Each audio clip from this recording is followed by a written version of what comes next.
negatif dari. Ya, jadi tingkat kesulitan pasca COVID itu tergantung dari berapa lama tubuh kita mendapatkan IgG. Jadi semakin lama kita mendapatkan imunoglobulin G antibody, maka semakin banyaklah sel yang mati akibat virus dan akibat sel imun yang mendapatkan perintah untuk membunuh sel yang terinfeksi. Nah, jadi kita balikin ke konsep dasar manusia. Sel itu pada saat regenerasi butuh energi, kan? Jadi butuh energi, butuh makanan. Jadi kita solusinya adalah tetap jalankan konsep Kanus, perbaiki lambung itu dan makanan banyak protein, banyak gizi ya. Jadi dengan adanya perbaikan tersedianya makanan di dalam sel, maka dia bisa melakukan regenerasi. Tapi itu juga tergantung pada jejak. Jadi lamanya tergantung pada jejak. Bagaimana cara pengobatan yang kita tempuh pada waktu itu. Jadi pada saat kita melakukan pengobatan dan kita melakukan pengobatan yang ada melawan sistem imun, contoh pada saat kita ini kena virus, kondisi kita ini lambat membuat sistem adaptif, kita nambahin imun booster, maka akan mempercepat keganasan dari makrofag dan lain-lain untuk menghabisin sel yang terinfeksi. Padahal menghadapi virus itu bukan cuma sekedar imun yang kuat, bukan itu. Adalah imun yang cerdas. Nah, otomatis berarti semakin banyak sel yang mati, banyak sampah di situ. Jadi dalam paru-paru banyak serat, banyak mucin yang keluar, lendirnya banyak sekali dan kental sekali karena lendir itu terbuat dari glikoprotein yang sudah menjadi proteoglikan, jadi kental. Jadi otomatis ya butuh waktu, Pak Ibu. Butuh waktu. Nah, apa solusinya? Kalau di konsep Kanus, kita minta perbaiki lambung, jaga dia, kemudian makanlah banyak lauk dan aneka ragam buah masuk. Kemudian agat itu untuk membantu membuat darah itu cepat bisa meningkatkan saturasi oksigen, darah jadi tidak kos-kosan. Kemudian bantulah dengan herbal atau obat yang bisa membantu pengenceran dahak atau melonggarkan jalur rongga pernafasan. Nah, jadi langkah itu insya Allah dengan dibantu dengan terapi ya, terapi pijat atau terapi senam yang ringan dan kesabaran, insya Allah akan sembuh. Meskipun ya, saya baca di beberapa artikel kesehatan bahwa pasien yang kena sampai terjadi semacam paru-paru yang ada luka ya, sudah semacam dampak ada perlukaan di paru, fibrosis ya, itu sudah tidak mungkin sembuh. Tapi setelah kita kaji lebih dalam tentang virus COVID-19, coba saya minta slide di on kan, kita amati di sini. Jadi ini adalah sel paru, ya sel paru. Di sini adalah sel ini terikat di dalam struktur yang kuat, protein yang kuat. Nah ini. Pada saat kena virus ini rusak ini rusak. Dan ternyata struktur yang kuat ini terbuat dari asam amino prolin, glisin, hidroksiprolin yang membentuk helix. Dan itu ada di dalam AG dan AK. Jadi masih ada harapan. Meskipun vonis saat ini bahwa sudah rusak paru-paru itu tidak akan mungkin sembuh. Masih ada harapan, masih bisa. Asal apa? Perbaiki lambung kita makan banyak lauk, ditambah aja AG atau AT itu, AK ya, AK kiri itu, AK tri. Rutin aja karena ini makanan ya, semuanya makanan. Maka dia akan mensuplai gizi ini. Tapi ya butuh kesabaran, butuh waktu. Ada beberapa penyintas COVID yang mengalami hal ini. Kemarin di Surabaya juga ada, parah juga, ya, saturasi 67, oksigennya full, tidak naik-naik. Tapi disitulah saya bisa cerita bahwa pada saat kejadian itu dia terbantu sekali dengan Algati sampai 10 saset dari jam 1 pagi sampai jam 4 subuh, kemudian naik saturasinya dan akhirnya dia sembuh sampai sekarang. Meskipun masih ada dahak-dahak keluar, tapi itu bagian dari penyembuhan dan hanya butuh kesabaran saja. Saya kira demikian. Baik, terima kasih Pak Iwan. Nah, ini juga ada pertanyaan nih Pak terkait nutrisi yang tadi disampaikan oleh Pak Iwan untuk dapat memperbaiki gitu ya tubuh agar bisa kembali normal. Nah, ini ada pertanyaan dari Pak Budi Nur Iman, bagaimana cara membedakan glukosa itu merupakan sumber makanan bagi sel dengan glukosa yang sebagai informasi biologis bagi sistem imun. Silakan Pak Iwan. Nah, yang menentukan itu bukan kita. Kita hanya punya kewajiban.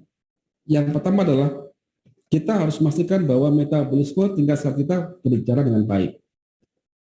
Artinya begini, glukosa itu akan bisa masuk ke dalam sel jika apa? Jika ada perintah insulin. Berarti komunikasi antara hormon insulin dengan reseptor sel penerima insulin harus benar-benar terjadi dengan baik. Kalau ini nggak jadi, maka diabetes. Begitu. Maka gulanya akan ngendon atau menumpuk dalam darah, belum dalam sel. Nah, kalau misalnya ini sudah terjadi, sudah bagus ya, artinya insulin bisa masuk, langsung ngasih tahu sel dengan cepat, gula kita itu langsung diterima oleh sel. Nah, dalam sel ini dialah yang akan menentukan apakah gula ini akan dibakar masuk ke mitokondria atau gula itu akan diproduksi menjadi persinyalan. Jadi itu tubuh yang menentukan. Itu dipakai jadi mitokondria, maka jadi ATP, dari energi kita demam, kita hangat berlari ya. Jadi bukan demam, hangat berlari ya. Hangat badan itu ada energinya kan, semangat gitu kan. Tapi kalau gula tadi dipakai sebagai persinyalan, kita nggak tahu, nggak ada efek buat kita. Tapi ada efek pada saat kita kena virus, dia yang bertanggung jawab. Dan persinyalan itu nggak cuma antibodi loh. Dia sebagai lendir, sebagai mucin, sebagai pengisi sendi, proteoglikan, hyaluronik acid dan sebagainya. Itu terbuat dari gula yang, tapi ingat, gula yang sudah diserap oleh sel. Dan selnya menentukan apakah dipakai bahan bakar atau tidak. Jadi kita cukup tanggung jawab kita sebagai pemilik tubuh ini memastikan satu, metabolisme berjalan lancar. Itu ada di Kanus, kami jelaskan pada video-video yang sudah kami tulis ya. Yang kedua, makanlah banyak lauk. Karbohidrat wajib ada proteinnya. Lemak pun wajib ada proteinnya. Makanya kalau makan pastikan ada proteinnya. Lambung yang bagus, maka selesai. Insya Allah akan beres. Demikian. Baik Pak Iwan. Nah, masih berkaitan dengan karbohidrat atau glukosa begitu ya Pak Iwan. Ada pertanyaan juga yang masih sama begitu. Nah, ini ada pertanyaan bagaimana benarkah konsumsi karbo menjadi sumber inflamasi? Lalu apakah harus berpuasa supaya terjadi autofagi? Nah, di sini juga ada barusan pertanyaan bagaimana? Mohon maaf, sebentar. Nah, untuk membentuk imun atau dari energi atau ATP yang sudah disampaikan tadi, bagaimana anjuran untuk berpuasa itu tadi Pak? Apakah masih sesuai atau bagaimana? Silakan Pak Iwan. Ya, jadi kita harus pahami itu autofagi. Oke, saya akan ulang lagi ya, ulang lagi. Tolong selesai. Kita ulang lagi. Pertama, ini ada sel paru-paru. Sel ini masih ingat punya apa? Punya panca indera, nah, gitu ya, reseptor. Ini reseptornya yang saling lingkarin. Kemudian sel apa namanya virus ini juga punya tanda, yaitu PAMPS tanda, dan reseptor paru ini penerima tanda ini. Nah, penerima tanda ini. Reseptor paru ini namanya PRRS. Oke, lanjut Pak. Nah, pada saat virus masuk ke dalam sel, ini masuk ya, maka dia akan mengeluarkan di AMPS itu tanda, minta tolong, ngasih tahu ke sel imun bahwa dia kena infeksi.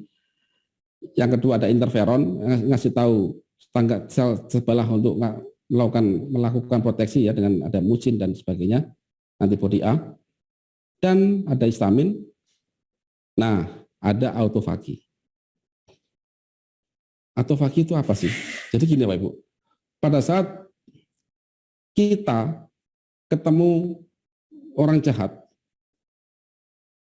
kita tahu bahwa dia orang jahat, kita bisa menghindar.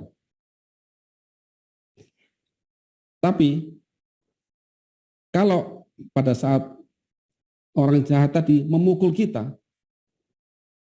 kita butuh, pasti kita membalas kalau punya kekuatan atau energi. Itu poinnya. Nah, apakah autofagi itu sama begitu? Ya sama. Pada saat satu masuk, di dalam satu masih ada satu pertanyaan terakhir, yaitu satu akan membunuh virus tadi di dalam sitoplasmanya. Dan itu butuh energi.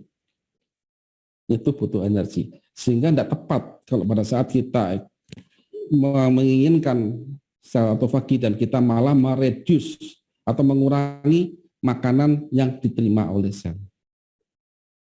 Jadi sebaiknya pada saat kita melakukan autofagi jangan puasa. Tapi lakukan skema bahwa pastikan bahwa nutrisi yang dimakan itu masuk ke dalam sel. Dan itu sangat penting peran dari lambung dan jenis makanan yang masuk. Di situ. Jadi itu semoga bisa dipahami di sini.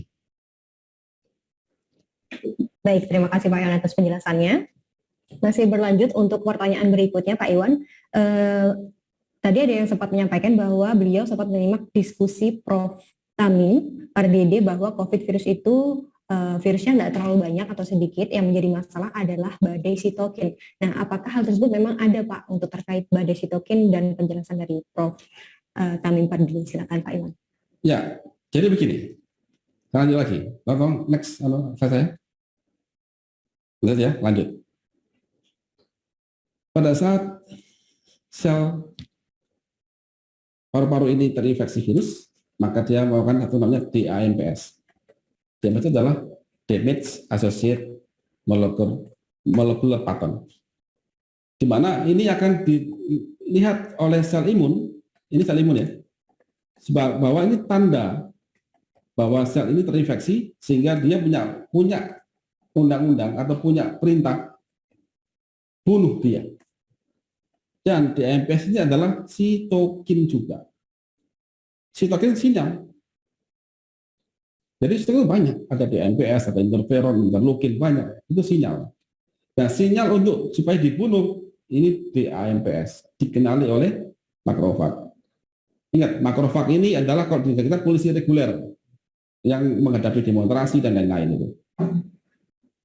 Gitu kan? Nah, jika skema pembuatan dari dendrit sampai ke sel limfosit, nah ini berarti bin-nya gagal membuat IgM atau IgG ini, antibodinya gagal dibentuk dan lama, maka makin banyak sinyal sitokin banyak, killer ini tambah lagi pasukannya membunuh. Itulah namanya badai sitokin. Saya sampaikan, sejak kita pertama kali kena COVID, hitung waktunya. Usahakan hari ke-7 maksimal semua gejala reda. Makanya saya bilang tadi, COVID menghadapi virus apapun, bukan COVID ya, apapun virusnya, ini bukan cuma kekuatan dari sel imun, tapi kecerdasan dan kecepatan. Di situ. Jadi itu intinya.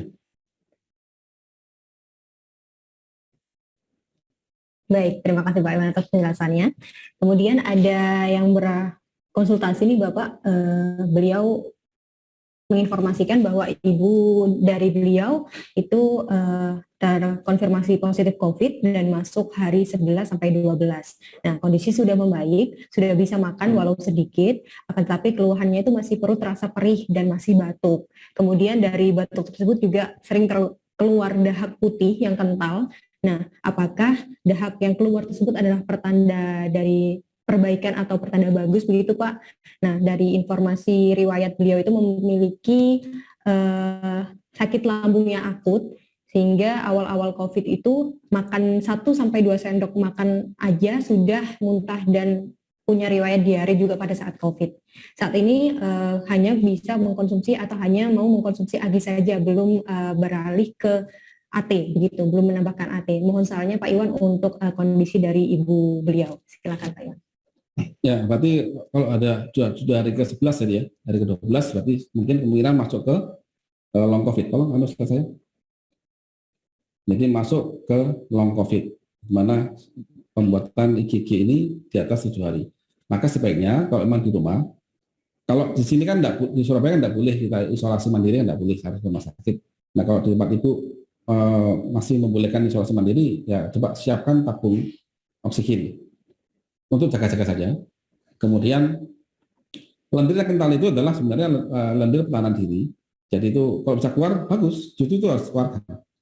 Jadi tambahkan apa namanya pengencer dahak, siapkan. Bisa pakai nebulizer. Jadi untuk melegakan juga supaya cepat banyak yang keluar. Dan juga di sini bisa mungkin dari teman-teman yang lain ditambahkan obat atau nutrisi ya, yang banyak jual pasaran itu namanya nama kimianya adalah acetylcysteine.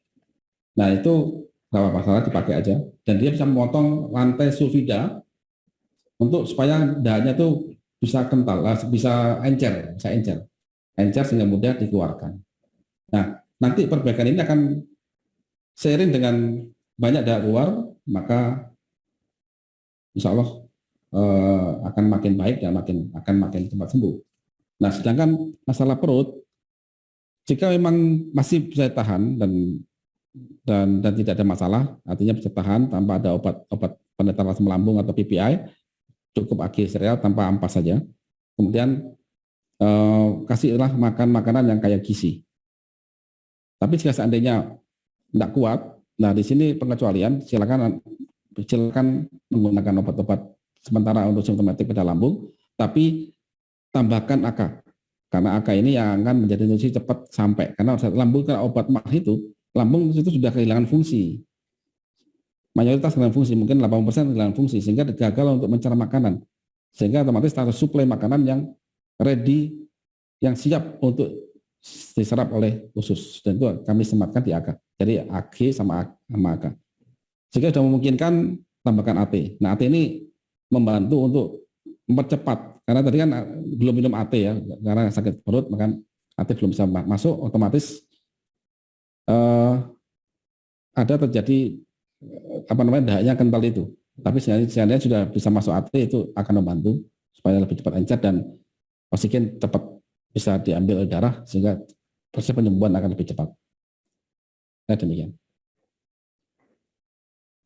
Baik, terima kasih Pak Iwan atas penjelasannya. Kemudian ada pertanyaan juga nih Pak, saya sudah sempat vaksin Moderna, nah ini apakah masih bisa untuk mengkonsumsi AT dan juga AG begitu Pak? Apakah ada efek samping atau bagaimana? Dan juga ada pertanyaan-pertanyaan terkait vaksin juga Pak, ini sebenarnya bagaimana cara untuk mengaturnya atau apa yang harus kita lakukan begitu setelah vaksin atau sebelum vaksin dengan konservator. Silakan Pak Iwan. Ya, bagi tadi vaksin Moderna ya, saya belum baca Moderna itu gimana karakternya, tapi kita coba kaji vaksin itu secara umum. Jadi vaksin itu adalah bibit penyakit yang dilemahkan. Yang tujuannya adalah mempercepat terjadinya pembentukan antibodi. Antibodi yang terbentuk itu sangat spesifik dengan jenis vaksin yang dimasukkan. Tapi paling tidak, itu akan menilai seberapa cepat respon sistem imun Anda. Ini kan virus yang lemah kan, ibaratnya kalau maling sudah dikunci, digembok lah tangannya itu, sehingga udah tangkapan gitu, supaya Anda direspon. Jika kita kena vaksin dan ada masalah demam dan sebagainya, otomatis sebenarnya imun kita itu tidak kuat, kurang bagus itu aja. Jadi terus bagaimana solusi kita? Ya kan? Solusi kita bagaimana? Ya kita balikin lagi ke hukum pertahanan tubuh manusia. Jadi tujuan vaksin kan membentuk antibodi. Tolong slide saya. Antibodi ya. Jadi kita anggap vaksin ini kayak virus tapi lemah gitu aja. Dan tubuh begitu kena virus ya pasti akan melakukan hal ini. Kecuali vaksin itu sudah begitu divaksin langsung dikenali oleh seluruh sel makrofag kita dibunuh, maka nggak ada antibodi. Makanya orang kadang divaksin nggak rasa apa-apa kan, karena langsung dibunuh, langsung dikenali, tapi belum tentu antibodi itu. Kalau orang yang sudah divaksin kemudian dia ada demam mungkin 1-2 hari, itu antibodinya terbentuk. Tapi kalau enggak, mungkin enggak terbentuk antibodi itu. Karena belum sempat melakukan skema-skema ini.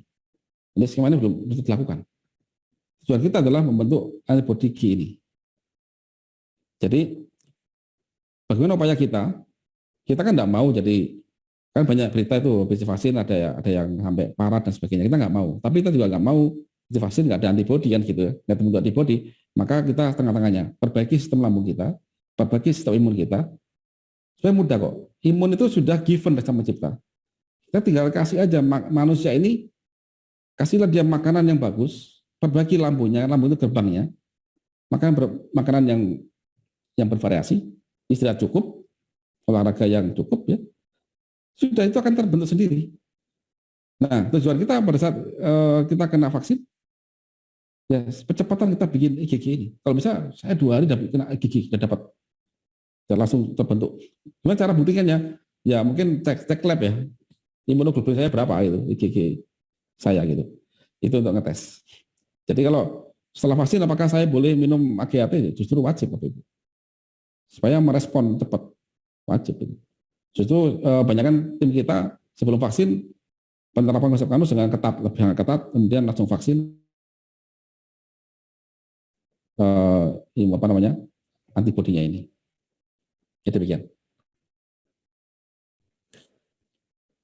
Baik, terima kasih Pak Iwan atas penjelasannya. Kita akan beralih ke pertanyaan selanjutnya, Pak Iwan.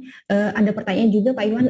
Menurut beliau menjelaskan bahwa sepengetahuan beliau, menurut literatur yang dibaca oleh beliau, satu sel itu didampingi oleh 1 hingga 10 bakteri probiotik. Nah, begitu juga seterusnya mengikuti seluruh sel yang ada dalam tubuh kita. Lalu bagaimana peran dari bakteri probiotik tersebut dalam menjaga pertahanan tubuh? Silakan Pak Iwan. Ini yang saya masih belum dapat korelasinya. Kalau kita bicara probiotik itu kan kalau di sistem pencernaan itu ada di dalam usus besar. Di usus besar itu kenapa kok Allah kasih probiotik di situ? Karena banyak sekali zat-zat yang di makanan kita yang belum sempat tercerna secara maksimal. Jadi probiotik dalam usus besar itu juga sebagai cadangan terakhir pada saat lambung itu gagal mencerna. Jadi lambung gagal mencerna ini ya, karena dia masalah lambung masuk ke akhirnya masuk usus besar, sehingga kalau dibuang semuanya kan manusia ini kelaparan sistemnya. Makanya probiotik untuk mendigest ya. Di usus besar masih ada exchange, jadi masih ada makanan kecil yang hasil diolah oleh probiotik tadi kayak Lactobacillus, Saccharomyces dan lain-lain, sehingga dia bisa dipakai lagi oleh sel dalam darah. Di situ poinnya. Pada penanganan kasus virus atau apapun, peran probiotik di dalam usus itu sangat penting. Karena dia akan mendigest makanan, mengolah makanan yang masih belum tercerna di lambung, sehingga masih bisa mengambil zat-zat yang bagus. Contoh, saat kita mengkonsumsi pati yang sudah dicerna, maka di dalam usus besar itu akan terjadi pengolahan oleh bakteri, yaitu di flora di usus besar itu menjadi short chain fatty acid.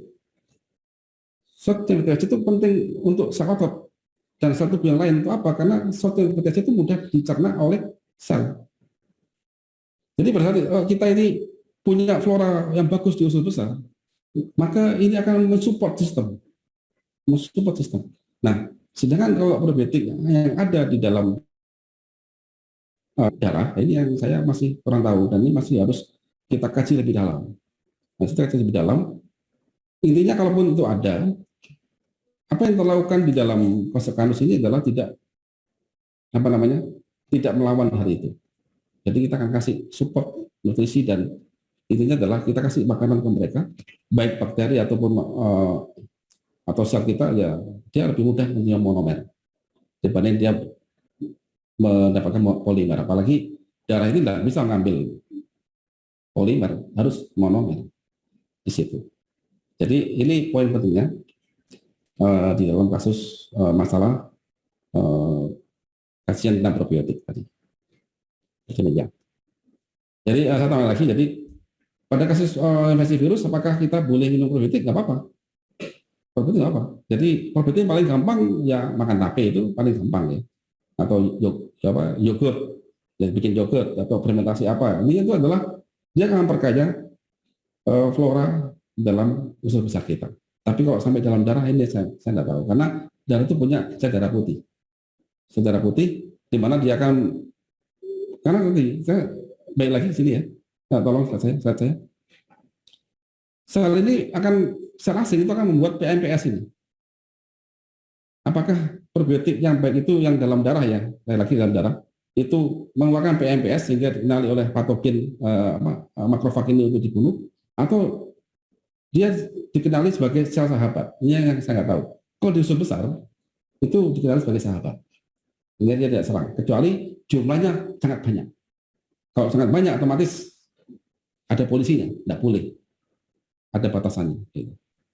Saya demikian. Baik Pak Iwan, terima kasih atas penjelasannya. Tadi juga sempat dimention barusan oleh Pak Iwan terkait sel darah putih begitu ya Pak. Nah ini ada pertanyaan juga terkait hal tersebut. Menurut informasi dari beliau, sel darah putih itu juga sangat berperan penting dalam mengantisipasi virus begitu. Nah jika sel darah putih ini berada di bawah ambang batas normal, bagaimana solusi untuk meningkatkan sel darah putih itu kembali menjadi normal begitu Pak? Silakan Pak Iwan. Ya, jadi sel darah putih itu pada saat kena virus, memang dia kan tidak tidak memproduksi sel darah putih yang besar karena memang bukan bakteri atau bukan kuman. Tapi yang berubah adalah komposisinya. Komposisi eosinofil, basofil atau monosit dan sebagainya. Itu berubah. Mayoritas akan berubah. Yang akan naik itu adalah grup monosit. Itu akan naik monositnya. Nah, kalau sampai itu turun, berarti ada something di dalam sistem imunnya, yaitu produsennya. Produsen dari sel B itu adalah di susunan belakang, susun tulang. Kemudian produsen dari sel imun yang lain itu ada di grupnya di kelenjar limpa ya. Jadi ini ada problem di sana sehingga dia gagal untuk memproduksi. Atau mungkin dia juga banyak sel imun kita yang juga ikut terbunuh, mungkin ada infeksi yang lain. Sehingga dia gagal untuk sampai turun leukositnya. Atau mungkin sinyalnya itu nggak sampai bahwa ini ada musuh gitu loh. Itu lebih parah lagi. Dan biasanya terjadi pada mereka yang ada komorbid atau pada kelelahan yang parah. Nah, karena itu ya hanya satu solusinya. Segera perbaiki metabolismenya. Dengan cara apa? Perbaiki lambung, makanlah banyak gizi. Jika perlu, jika lambung itu memang diserang juga oleh kuman tadi, makanlah makanan yang siap saji bagi sel kita. Jadi dalam bentuk monomer. Apa contohnya? Yang paling gampang ya, kita beli ikan presto, bikin dia terpotong molekulnya. Karena pada saat kita membuat antibody atau sel yang baru itu butuh protein, karena protein sebagai, jadi masih ingat gambar bis tadi sama sasis itu, dia sebagai backbones, pembangunnya di situ. Nah, sedangkan pemecahan protein itu sangat berat. Jika lambung masalah sangat berat. Kalau nggak ada asam amino masuk dalam darah kita, otomatis jangan harap kita bisa bangkit untuk memproduksi leukosit. Di sana. Baik, terima kasih Pak Iwan atas penjelasannya. Kemudian masih ada beberapa pertanyaan kembali Pak. Oke, terkait kadar kekentalan darah begitu Pak. Nah, ada informasi bahwa meskipun sudah dinyatakan negatif COVID, ternyata ada permasalahan di kekentalan darah yang mencapai kadar yang cukup tinggi begitu ya Pak ya. Nah, ini apakah berdampak buruk begitu Pak jika tidak diatasi dengan benar begitu atau dibiarkan kadar darahnya masih tetap seperti itu? Bagaimana Pak Iwan terkait hal tersebut? Ya, itu terjadi pada mereka yang lambat dalam mendapatkan imunoglobulin G atau antibody. Jadi sudah banyak sekali kematian. Jadi dalam tubuhnya itu banyak sekali luka. Banyak sekali luka mikro. Dan hukum yang ditetapkan sama cipta pada sel darah merah adalah jika ada luka, segera tutup luka itu. Dengan cara apa? Dia akan membentuk trombin dan akhirnya membentuk semacam gumpalan darah. Semakin tinggi kemampuan dia untuk semakin banyak luka, maka darahnya akan mudah tertrigger untuk menjadi respon cepat untuk nambal. Jadi seperti gini Bapak. Bayangin, ada kerusuhan massal di suatu kota dan lama sekali terjadi kedamaian. Lama sekali intelijen mendapatkan siapa provokatornya. Begitu selesai, maka banyak sekali sampah-sampah di situ. Banyak sekali perbaikan-perbaikan. Jadi bayangin jalan raya itu penuh dengan sampah. Dan banyak sekali perbaikan sehingga orang membawa bantuan sangat sulit karena banyak sekali penutupan jalan. Jadi bisa dibayangkan begitu. Nah, apa akibatnya? ya fatal, Bapak Ibu. Banyak sekali saya dengar ya korban dari COVID itu justru setelah pasca COVID. Jadi sudah nggak demam lagi, udah bagus ini, loh kok langsung saturasi turun, darahnya kental banget, langsung terjadi kerusakan multi organ. Jadi ini adalah rentetan dari pasca COVID, atau long COVID, atau orang yang mendapatkan IgG itu lebih dari 7 hari, 10 hari, 20 hari, 12 hari, makanya hati-hati. Makanya kita butuh hambat pembuahan darah. Dengan cara apa? Nah, kalau di kampus itu memang kita hanya punya Algati, kita punya. Dan itu kemarin kita amati banyak pasien yang ada mengalami hal itu dan terbukti. Dan itu sudah kami coba, meskipun yang kami coba riset itu bukan untuk COVID ya, data 2019, 2018, karena itu belum ada COVID. Jadi kita cek pada kemampuan Algati ini untuk mengambil oksigen di dalam darah para atlet. Dan itu signifikan sekali. Sangat-sangat signifikan. Dia bisa mengambil darah. Dan kalau mau ngamatin, seseorang belum minum Algati, cek saturasinya berapa, setelah minum, cek saturasi detak jantungnya. Saturasi akan naik, detak jantung akan turun. Nah, jadi itu menentukan bahwa Algati memang kemampuan yang cukup poten untuk menekan saturasi dan juga mencegah terjadi penggumpalan darah. Ya, demikian. Baik, terima kasih Pak Iwan atas penjelasannya. Kemudian ada pertanyaan kembali Pak terkait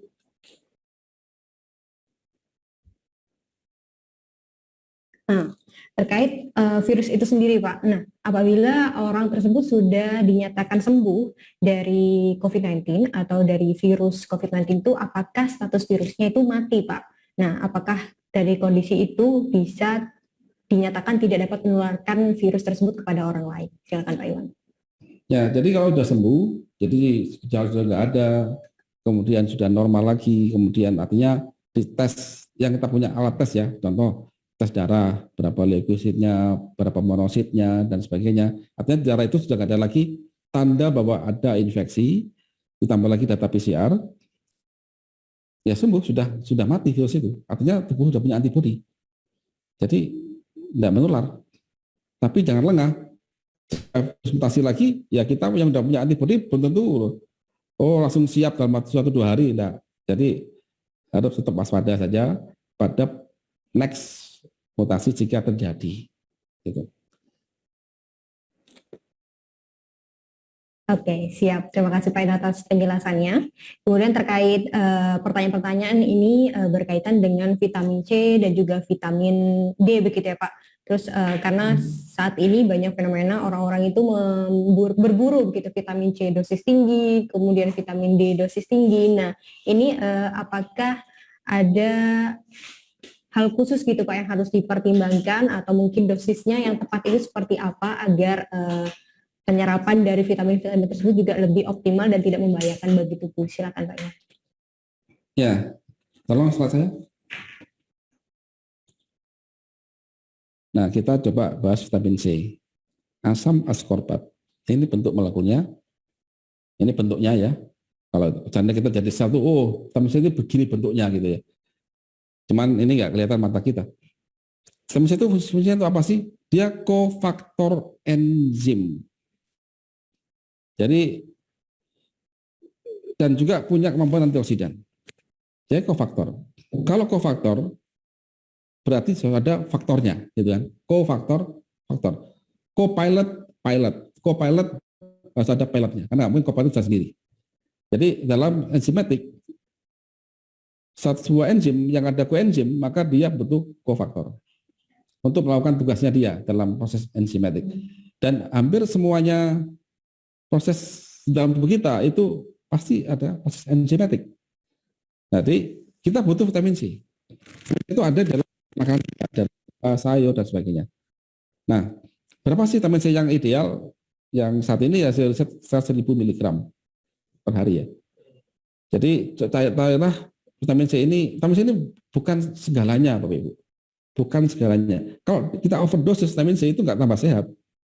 Tubuh tidak tahu mana maksimal. Begitu vitamin C itu overdosis akan dibuang jadi urin. Nah, vitamin C ini asam, begitu sama kita juga ada masalah di dalam metabolisme kalsium, ya jadi jadi garam nanti itu. Jadi batu ginjal dan sebagainya. Dan juga bisa merusak lambung jika terlalu asam. Jadi take easy aja. Saya jarang minum vitamin C, suplemen jarang banget, hampir nggak pernah saya. Saya dari makanan aja. Karena saya suka buah. Dan dalam Algati itu ada dari Rosella kan, kita ada Rosella di situ. Itu cukup tinggi vitamin C-nya. Saya minum Algati tiap hari bisa 3 kali, 5 kali, tergantung kondisi saya. Itu harian minimal 3 kali sehari. Dan saya hampir tidak pernah saya ada gejala-gejala kurang vitamin C kayak variawan dan sebagainya. Hampir jarang sekali. Demikian. Jadi ini yang vitamin C ya. Oke, sekarang vitamin D. Saya ulang lagi. Vitamin D itu apa sih? Vitamin D ini dia itu bukan kayak vitamin C. Vitamin C kan kofaktor untuk enzim. Kalau vitamin D ini kayak hormon dia. Dia semi hormon. Dan dia ada di reseptor beberapa sel imun. Yang paling penting adalah saat ini kan orang tahu vitamin D itu banyakkan untuk tulang gitu kan. Bukan apa untuk tulang. Bapak Ibu coba sempatkan pelajari materi saya tentang osteoporosis. Ada kadut terindah untuk tulang dan sendi. Itu saya bahas. Ada namanya sel autoklas. Sel itu dapat reseptor vitamin D3. Begitu ada vitamin D3 dan ada kalsium fosfat dan kolagen, maka dia akan merusak sel tulang dan diganti yang baru. Sehingga kita terhindar dari osteoporosis. Nah, reseptor vitamin D3 ini juga ada di sel imun yang lain. Dia untuk memberikan tanda percepatan jika jika ada infeksi sel imun untuk respon cepat sehingga dia bisa membuat IgG. Nah, di situ poin. Nah, vitamin D itu diambil dari kolesterol. Nah, berbahagialah bagi orang yang punya lambung bagus, makanya suka makan sate kambing misalkan. Livernya juga akhirnya bagus livernya ini. Maka dia akan nggak usah suplemen vitamin D3. Jadi di sini vitamin kolesterol ini kan cukup ada selama kita sering makan makanan hewani ya, sering makan hewani. Ini jangan khawatir, makan hewani kemudian lambungnya bagus dan berjemur silakan terdapat vitamin D3. Jadi saya kira tidak perlu khawatir ya masalah, nggak usah kita berburu, biarkan mereka yang sakit, yang sedang sakit saja, yang butuh vitamin D3 suplemennya, karena orang udah lambungnya sakit kena COVID itu dia butuh vitamin D3 dalam bentuk suplemen. Bahkan mereka yang mengkonsumsi. Kita yang sehat, jadilah orang yang sehat. Lebih baik kita dapatkan yang gratis ini. Karena kemarin saya sempat mengalami bagaimana saudara saya sakit dan kondisi dia sangat parah. Jadi cari oksigen sulit, cari obat-obat simptomatika sulit. Karena banyak yang diborong juga. Jadi di sini kita coba yang sehat, coba kita lakukan dulu sesuatu yang bisa membuat diri kita itu lebih kuat sehingga kita tidak banyak apalagi menimbun obat-obatan yang sebenarnya kita tidak perlu. Di situ. Karena obat itu ada di dalam makanan kita dan ada di sistem tubuh kita. Dan kalau kita, tolong saya lagi slide.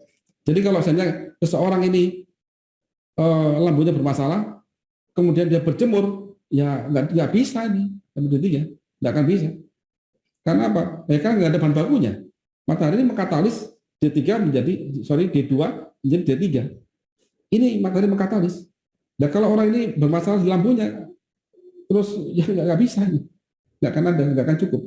Dapatnya kosong aja, hitam manis, sampai D-nya nggak dapat. Oke, saya kira demikian.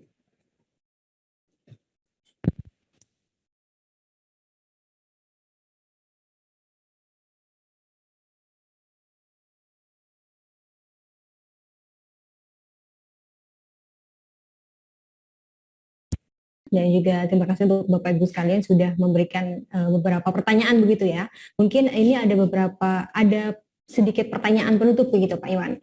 Nah, seperti apa sih Pak Iwan keunggulan dari produk Karnus ini dibandingkan dengan produk yang sama, mungkin seperti teh hijau tadi dengan Algati, sehingga produk Karnus ini mampu sampai menyentuh imunosupresor dan DNA repair. Silakan Pak Iwan untuk bisa dijelaskan. Terima kasih banyak. Yang membedakan produk Karnus yang lain itu adalah produk Karnus punya konsep Karnus, yang ada kajian secara sistematika dari multi ilmu. Kemudian dari kajian itu kita coba bikinkan aktualisasinya. Contoh pada Algati. Algati itu sebenarnya adalah kita bicara tentang antioksidan. Kalau kita bicara antioksidan, maka kita harus tahu tentang proses oksidasi itu bagaimana. Dan yang kita tuju itu bukan proses oksidasi, tapi proses parsial oksidasi. Di mana proses oksidasi terjadi ada 3 hal. Yang pertama substrat, yang kedua oksigen, yang ketiga katalis. Katalis. Nah, hasil dari reaksi oksidasi, parsial oksidasi ini adalah terjadinya radikal bebas. Nah, saat ini kalau kita bicara reaksi oksidasi ini pasti kita bicara tentang radikal bebas. Radikal bebasnya bisa dinyatakan dengan antioksidan. Tubuh kita udah punya dari glutathione namanya. Liver bikin glutathione. Support dia bikin glutathione dan antioksidan. Tapi apakah berhenti ini? Tidak, Bapak Ibu. Kita tidak pernah bicara tentang substrat. Dalam tubuh kita yang paling masalah untuk mudah jadi oksidasi itu apa? Lemak yang gagal di metabolis. Nah, kalau kita bicara tentang lemak, maka pelajari tentang metabolisme lemak. Itu panjang nih, itu sudah ada materi saya. Nah, oke, lemak itu harus bisa di metabolis. Intinya ada di lambung nantinya, itu ujung-ujungnya ketemunya. Kemudian adalah ada kofaktor di sini. Kofaktor ya. Kofaktor, ada kofaktor. Dan kofaktor itu harus ditangkap. Makanya dalam agat ini kami ada antioksidan dari grup EGCG, riboflavin, tiaflavin, dari grup yang lain, kita punya beberapa tanaman khusus. Yang kedua, tidak cuma itu. Kalau kita hanya bicara antioksidan, ya sama dengan yang lain sudah. Tapi saya bicara di sini adalah bagaimana mengambil kofaktor itu. Ada apa namanya? Katalis. Kalau dalam bahasa kami itu adalah sebagai apa namanya? Yang mempropagasi. Jadi kayak logam berat dan sebagainya. Kita bisa menangkap dengan ikatan kompleks. Jadi dalam agatira ini, tolong next slide. Ada namanya ikatan kompleks yang bisa mengambil inisiator oksidatif.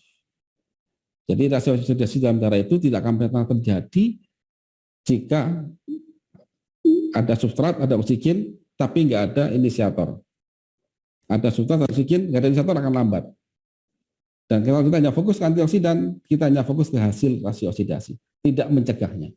Nah, dari ini kami fokus bagaimana dengan antioksidan ini dia bisa menetapkan hasil oksidasi,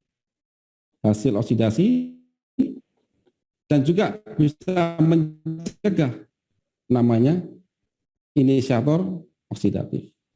Nah, terus bagaimana kalau bisa sampai ke imunosupresor dan sebagainya? Sebenarnya tubuh itu sudah punya, sudah canggih. Cuman manusia yang sakit ini, dia nggak ngerti hukum tubuhnya. Dan saking canggihnya tubuh manusia itu, kita pegang aja, perbaiki lambungnya. Makanlah banyak lauk, berarti makan sebelum kenyang. Makan bervariasi, pahamilah makan manusia, apa makan manusia itu. Nah, setelah Anda jangka itu, maka tubuh Anda sudah sangat cerdas. Sudah ada hukum di situ. Kita kembalikan dia, tubuh akan mengembalikan lagi semuanya begitu. Jadi ini kompleksnya. Makanya Pak Joko Soekarno tidak bisa 1 jam 2 jam. Karena saya akan bicara mulai hal atom, valensi, sampai ke manusia dan hukum-hukumnya. Di sana. Demikian. Baik, terima kasih banyak Pak Iwan atas pemaparannya, semua jawaban-jawaban dari pertanyaan-pertanyaan yang sudah disampaikan oleh Bapak Ibu pendekar yang hadir dan juga audiens yang hadir pada siang hari ini, begitu ya Pak Iwan. Nah, mungkin itu tadi adalah pertanyaan terakhir dari kami, mungkin pertanyaan-pertanyaan yang mungkin belum sempat disampaikan atau belum dijawab, nanti akan kami coba bantu untuk share begitu ya Bapak Ibu, mungkin bisa di grup konsul ataupun toko Karnus begitu. Nah, terima kasih Bapak Ibu semuanya sudah bergabung. Nanti masih akan ada kami umumkan gitu ya untuk penanya beruntung yang mendapatkan hadiah spesial dari kami. Sebelumnya kita akan minta statement gitu ya, statement penutup dari Pak Iwan mungkin terkait hal ini, bagaimana cara kita untuk bisa tetap tenang dalam menghadapi pandemi saat ini. Silakan Pak Iwan. Tubuh manusia sudah canggih dan sudah disematkan fitur dan undang-undang oleh Sang Pencipta. Dan kita di alam semesta ini tidak hidup sendirian. Banyak makhluk-makhluk yang Allah ciptakan dan kita bisa bermasyarakat dengan mereka. Belajar, membaca, berpikir,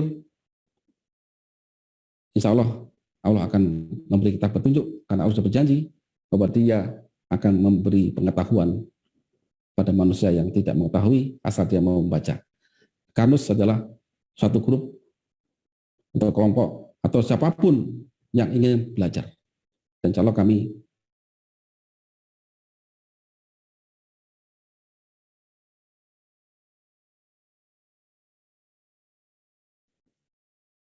ayo sebagai anak bangsa kita wujudkan Indonesia tangguh dan tumbuh merdeka. Terima kasih Pak Iwan atas penjelasannya dan juga pemaparan materi yang sangat padat dan juga bermanfaat untuk kita semua. Semoga selalu sehat Pak Iwan sehingga bisa kembali lagi berdiskusi dan juga memberikan ilmu kepada kita semua. Baik, terima kasih juga kami ucapkan untuk Bapak Ibu sekalian, pendekar, audiens yang datang pada acara FGD kali ini.